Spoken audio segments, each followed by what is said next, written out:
Sir. Sir, ano pong pangalan ninyo?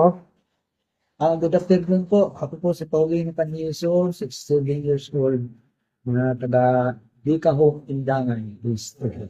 Okay po. Sir, ano pong nararamdaman nyo before kayo uminom ng Synergreens at after kayo uminom ng Synergreens? Ay, nung ano po, alam niyo po, nung more than 10 years ago pa, ang iniinda ko yung high blood,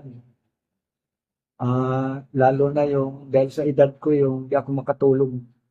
Magising ako alas 11, magdamag na yan, di ako makatulog. Insomnia? So, niya pala yun. Opo. Tapos, gallbladder stone,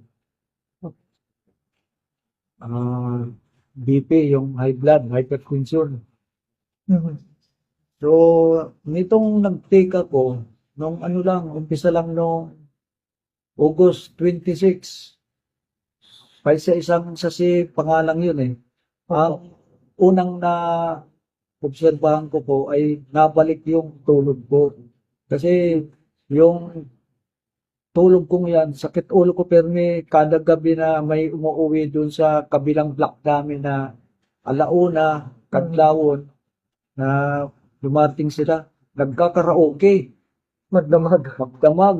So doon ako nabubuisit sarili ko, bakit ako makinig sa kanila. So nitong nag-take ako ng Sinner Green na, yun ang unang nabalik. Nakakatulog na po kayo. Kakatulog na ako. So yung iniinda ko na sakit ulo, parang i-MFN ko na lang ngayon. Baliwala na kasi hila ko ng antok ko ba. Ang blood pressure nyo po, Tapos yung high blood ko naman dati, 150, over 100, over 90. mhm, Pero nung una, baliwala lang sa akin. Nakakaisang long neck pa nga ako niyan eh.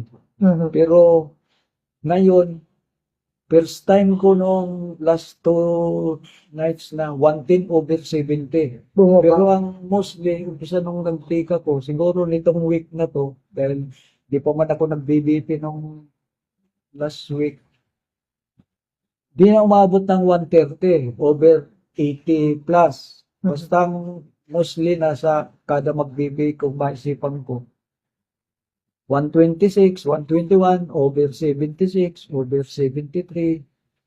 Tuwang-tuwa ko nung 110 over 70 Ay, grabe. last night.